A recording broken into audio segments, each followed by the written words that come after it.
2, épisode 2, on commence.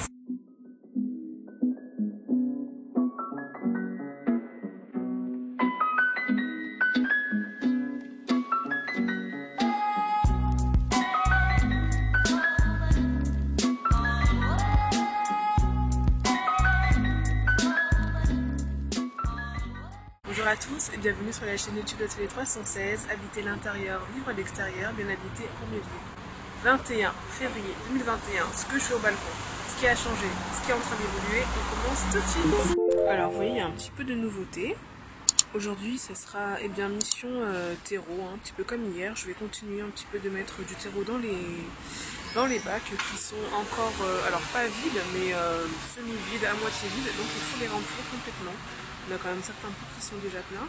Et je vais vous dire ensuite à quoi va servir tous ces pots. C'est parti. Petite précision sur le terreau. Alors j'utilise rarement la marque KB parce que je sais qu'elle est quand même beaucoup dans le conventionnel. Mais là, il n'y avait que ça à Leclerc. Et par contre, c'était un prix hyper intéressant. Je crois que ça m'a coûté à peu près 6 ou 7 euros et bien les 40 litres. En magasin un peu plus petite surface, surtout de ville, en tout cas ici dans le sud de la France, ça vous coûterait beaucoup plus cher d'avoir 40 litres comme ça. Donc voilà, c'est du terreau universel, toute plante, qui va très bien pour les pots et pour l'extérieur en pleine terre. Et c'est donc utilisable en agriculture biologique, c'est un critère sur lequel je ne vais pas faire l'impasse parce que sinon eh bien, ça mettrait un petit peu à mal toutes mes convictions et tout ce que j'essaie de faire, notamment sur cette chaîne. Donc voilà, là, il n'y a plus de sacs. Par contre, les jardinières, elles sont bien remplies. C'est à bord, donc il va y avoir sûrement, je pense, des fleurs, ça c'est sûr. Et aussi peut-être de la salade dans ce bac ici, à voir.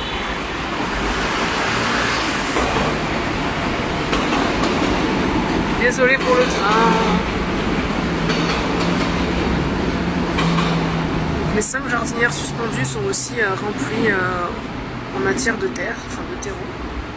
On a aussi ce bac et la nouveauté c'est que j'ai acheté des suspensions pour pots et des pots que j'ai tout simplement attachés aux lattes, des volets, et ça va faire gagner de la place et je vais pouvoir faire davantage de choses, des fleurs et des herbes aromatiques.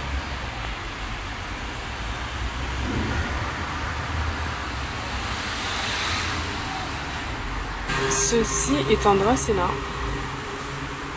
Voilà. Idem pour l'autre volet.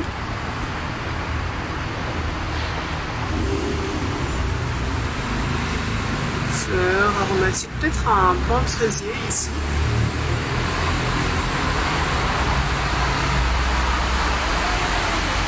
Et voilà, tout est rempli.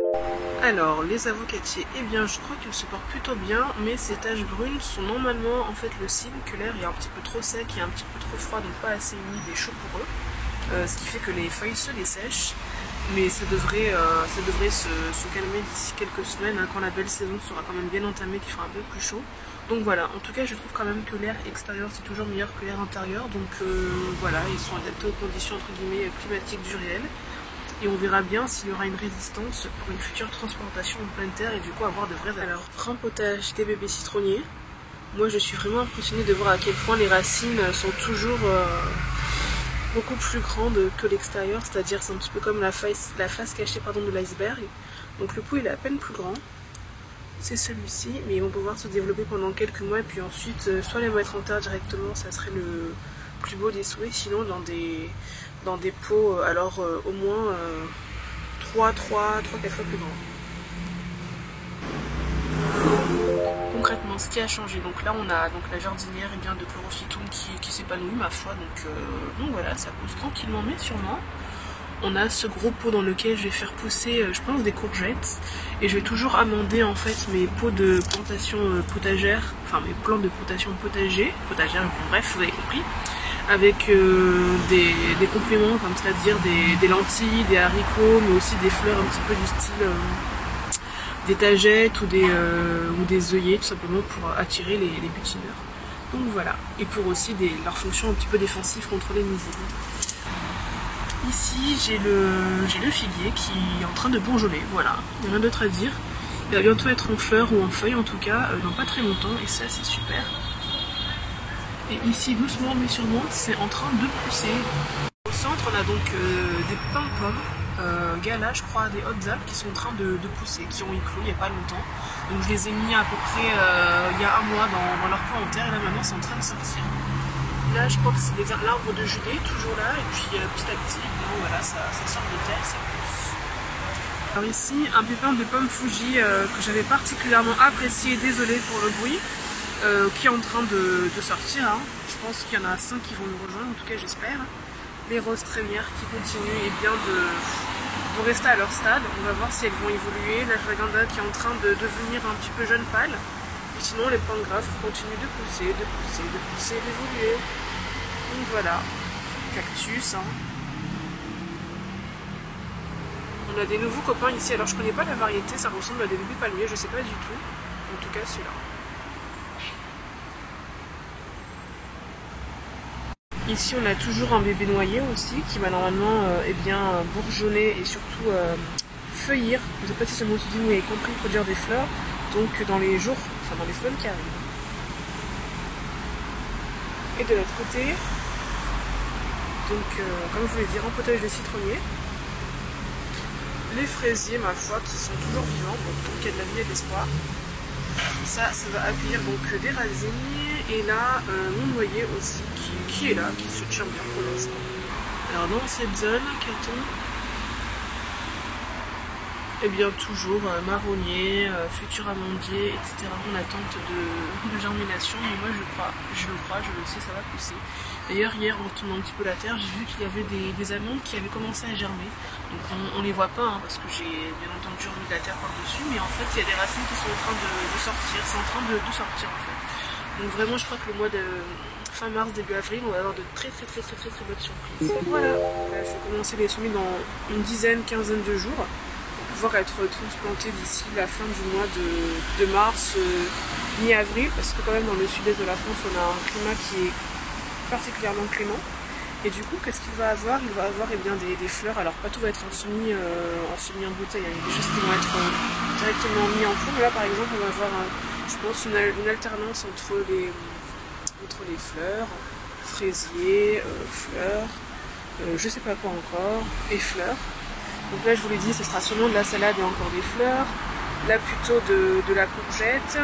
Et là de l'autre côté ça sera tomates, 2 variétés de tomates et beaucoup de sabots. Donc 2 variétés de tomates, tomate cœur de bœuf et tomate cerise. Et toujours comme je vous l'ai dit avec un petit peu de lentilles et d'apricots qui eux vont permettre de fixer l'azote. Ce que je vais faire également c'est que je pense venir rajouter de la terre de jardin pour avoir une terre un peu plus riche et diversifiée en fait. Donc voilà, et puis surtout avoir des conditions entre guillemets du réel. Je profite pour vous parler de la récupération d'eau de pluie. Donc en ce moment il fait entre guillemets un peu sec, en tout cas il n'a pas plu depuis une semaine ou deux. Et la bouteille est vide puisque j'ai arrosé les plantes hier, mais sachez que je récupère l'eau de pluie. C'est possible, hein, j'ai pas de gouttière, mais je vais récupérer la gouttière qui est en face quand il pleut. Il suffit tout simplement d'avoir un seau et puis ensuite vous venez verser le contenu de votre seau dans des bidons comme ça, vous savez, c'est des bidons 5 litres, c'est super et franchement l'eau de pluie, il n'y a rien de mieux pour les plantes, surtout celles en ville.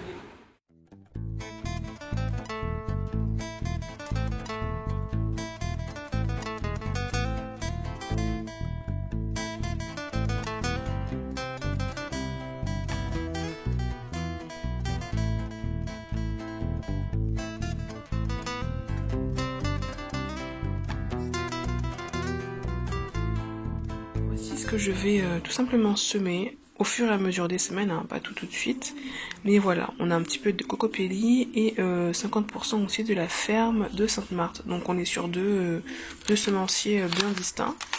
Et on a aussi quelque chose qui vient de chez Lidl, c'est les capucines. Du coup il y a un peu de tout, donc de la laitue paumée, tomates, ça c'est des tomates de calibre moyen, courgettes en mélange, soucis, bourrage, donc ça c'est vraiment des fleurs qui attirent un petit peu les abeilles et qui sont hyper jolies au jardin. Ashwagandha, pardon, je sais pas si je vais le faire cette année. Fraisier, c'est ce que j'ai commencé dès maintenant parce qu'il a besoin un petit peu d'une période de froid en fait pour bien germer après, d'après ce qui est écrit sur le papier. Tagette, donc là ça ressemble un petit peu à des œillets si je me trompe pas. Des œillets, ouais.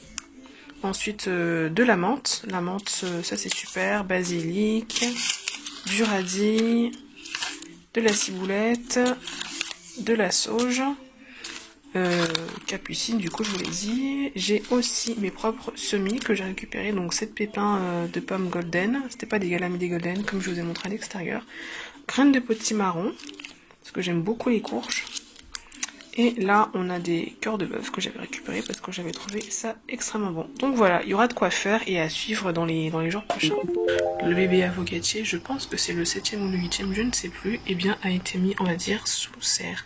Alors l'idée est très simple, vous prenez 2 espèces de bâtons en bois, de tuteurs, que vous plantez à environ 1-2 cm dans la terre, histoire que ce soit stable. Ensuite, vous vaporisez avec de l'eau de pluie les feuilles et puis un petit peu le substrat de l'avocatier. Même, je vous recommande de mettre un petit peu d'eau dans la terre en fait. Donc vaporiser les feuilles et l'arroser pour les racines tout simplement. Et puis ensuite, vous recouvrez avec une bâche en plastique qui, elle, est donc tenue par les 2 tuteurs. Et voilà, donc c'est une expérience, on va voir comment ça va se passer pour lui, il y aura une belle évolution, sachant que les feuilles ont des petites taches noires, il paraît que c'est à cause de l'air sec ambiant. On va voir ce que ça va porter d'ici un mois comme résultat. Voilà, sinon à côté, Pépéronia graveolens pousse tranquillement mais sûrement. Il y a des nouveaux bébés au sommet, enfin des nouveaux bébés, des nouvelles feuilles qui sont apparues. J'ai perdu la séquence vidéo qui parlait tout simplement des plantes qui étaient à côté, le chlorophytum, etc. Mais bon, c'est pas grave. Si vous avez encore un peu de force et surtout encore un peu de temps, je vous invite à regarder l'IGTV que j'ai incrusté dans cette vidéo et qui parle tout simplement des plantes grasses intérieures. C'est l'heure des plantes. On a la suspension au fil. L'idée elle est simple, c'est tout simplement de venir piquer la pointe des feuilles qui ont été prélevées et de venir les suspendre grâce à un fil textile, un bête fil que vous achetez dans une mercerie. Et ensuite vous venez le clouer sur un endroit lumineux, donc un mur qui est plutôt exposé face au soleil ou en tout cas qui a un accès vers une ouverture. Et puis vous verrez au bout de quelques temps que des racines vont apparaître et même des nouveaux bébés vont apparaître. Comme vous le voyez, donc à la base, des feuilles qui ont été prélevées. C'est super et c'est que le début. Donc ça prend à peu près un petit mois pour sortir. Ici, à l'intérieur de la chambre, donc c'est propagation, on va dire, alors pas en quantité industrielle, mais il y en a beaucoup. On a à peu près sur une 50aine, 60aine de feuilles qui ont été prélevées et qui donnent, tout simplement des petits bébés. C'est super, je trouve ça trop beau. Une petite nurserie de futures plantes grasses qui évolue un petit peu au fil des semaines, puisque ça fait aussi à peu près depuis le début du mois de janvier que j'ai commencé la propagation de succulents de manière intensive.